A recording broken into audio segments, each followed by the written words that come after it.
Hello students, welcome again to our online classes. So students, in our previous videos, we was reading chapter number first of your English book and the name of this chapter is The Friendly Mongoose.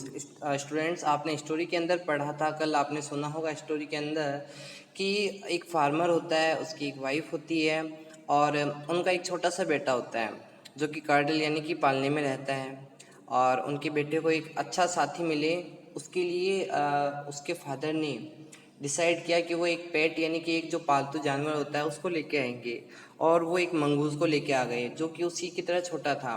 धीरे धीरे actual में ये हुआ कि वो mongoose 5-6 महीने में अपनी फुल साइज में आ गया, लेकिन वो बच्चे टाइप से ही रहा, वो कार्डल में ही था उस टाइम तक।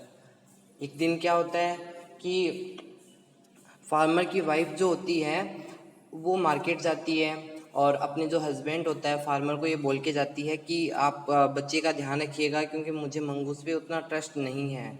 ठीक है, तो उसकी वाइफ मार्केट चली जाती है। पीछे से जो फार्मर होता है वो भी थोड़ी देर तो घर पे रहता है, लेकिन बाद के अंदर वो भी अपने खेत को संभालने के लिए, जो फील्ड्स होते हैं यानी कि जो खेत होते हैं उनको संभालने के लिए चला जाता है और वो अपने अपने जो फ्रेंड्स होते हैं उनके साथ वो बातें करने लग जाता है, इसलिए उसको टाइम लग जाता है। ऐसी कंडीशन के अंदर मंगूज और जो बच्चा है वो दो ही घर पे अकेले होते हैं। जो वाइफ होती है वो उस टाइम में आती है अचानक से और वाइफ को आते देख मंगूस दरवाजे से वाइफ की तरफ दौड़ता है।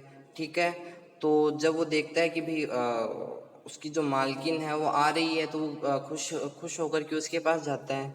तो जो फार्मर की वाइफ होती है वो देखती है कि भी वो खून से लथपथ है, उसके पाँव यानी पंजों के अंदर फेस के अंदर फेस पर ब्लड लगा हुआ है। तो वो खुद ही ये सोचती है कि कहीं ना कहीं मंगूस ने उसके बेटे को मार दिया होगा। तो गुस्से में आकर के जो उसके पास सामान की जो टोकरी होती है, जो बास्केट होती है, उससे वो उसको ज़ोर ज़ोर से पीटती है और दौड़ती हुई बच्चे के पास जाती है। जब वो बच्चे के पास जाती है तो वो देखती है बच्चा तो ठीक है, लेकिन उसके पास एक स्नेक पड़ा हुआ था, वो भी मरा हुआ। तब उसको सारी बात समझ में आती है कि मंगूस ने उसके बेटे की जान लेने की कोशिश नहीं की बल्कि उसके बेटे को बचाया था। ऐसी सिचुएशन में लास्ट में स्टोरीज में क्या होता है ये आपको अभी मैं बताऊंगा। आप इस स्टोरी का स्क्रीनशॉट ले सकते हैं। आगे मैं आपको बता रहा हूँ, देखिए क्या होता है इसके अंदर।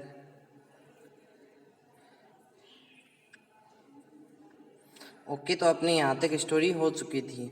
अब देखिए लास्ट में स्टोरी में क्या होता है। मैं आपको प्रीवियस जो है वो पेज ही रिवाइज करवा रहा हूँ, paragraph.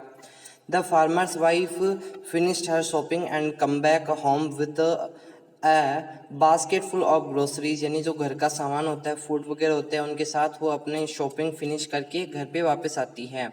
She saw the mongoose sitting outside as if waiting for her, यानी कि वह मंगूज को देखती है जो कि घर के बाहर उसका वेट कर रहा होता है हमेशा की तरह। On seeing her, he ran to welcome her as was customary. उसको देख कर के वह उसकी तरफ दौड़ता है। आगे देखिए क्या होता है इसमें। The farmer's wife took one look at the mongoose and screamed blood. Farmer की वाइफ है जो मंगूस को देखती है और स्क्रैम्ड का मतलब घबराती हुई चिल्लाती है कि अरे खून। सी क्राइड, वह चिल्लाई। The face and paws of the mongoose was smeared with blood. खून से लथपथ थे मंगूस के जो फेस है और उसके पाउज यानी जो पंजे हैं वो खून से लथपथ थे। यहाँ पे पढ़ा रहा हूँ मैं स्टूडेंट्स, ठीक है, यहाँ पढ़ा रहा हूँ मैं इस जगह पे। You wicked animal, you wicked animal, you have killed my baby. वह चिल्लाती हुई बोलती है कि तुमने मेरे बच्चे को मार डाला। सी स्क्रैम्ड हिस्टोरिकली, वह इतना घबरा जाती है। स्क्रैम्ड मीन्स होता है बच्चों घबराना, ठीक है। वह इतना भयानक, और हिस्टोरिकली मीन्स होता है भयानक तौर पे, भयानक तरीके से इतना घबरा जाती है। She was blind with rage, rage का मीन्स होता है बदला लेना, ठीक है। Rage with all her strength brought down the heavy basket full of grocery, यानी कि वह इतना बदले लेने में हो जाती है कि वो अपनी पूरी ताकत से उसके हाथ में जो बास्केट होती है उसको उस मंगूस पे गिराती है। ये इसमें दिया हुआ है।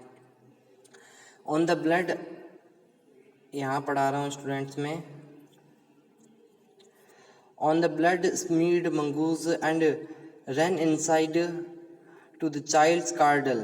The baby was fast asleep, यानी कि वह बच्चे के कार्डल का मीन्स होता है पालना, कि बच्चे के पालने के पास जाती है। आगे दिया हुआ है the baby was fast asleep, जो बच्चा था वो तो गहरी नींद में सोया हुआ था।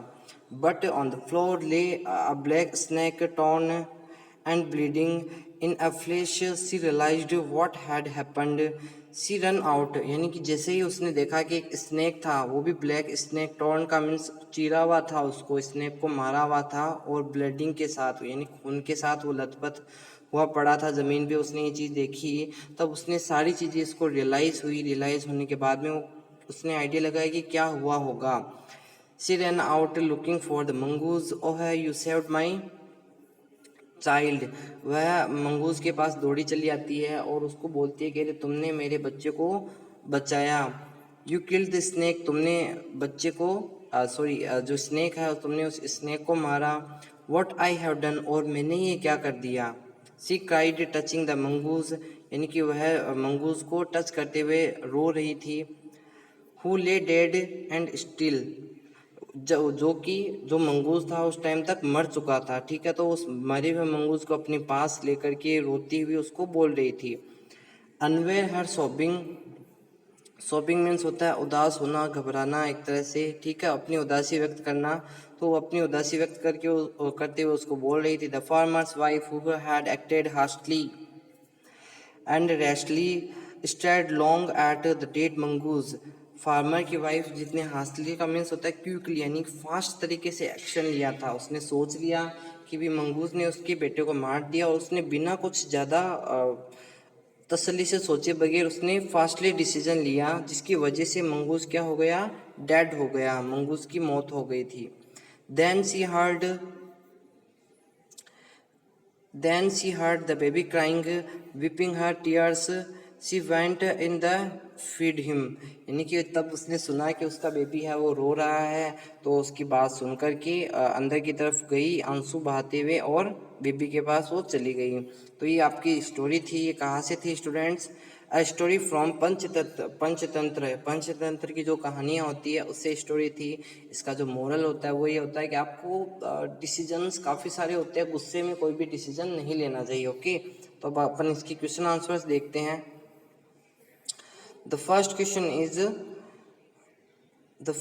Is why did the farmer bring a baby mongoose into the house, कि जो फार्मर है वो घर में बेबी मंगूस क्यों लेके आना चाहता था। The second question is why did not the farmer's wife want to leave the baby alone with the mongoose, farmer की वाइफ है वो मंगूस के साथ बेबी को अकेला क्यों नहीं छोड़ना चाहती थी।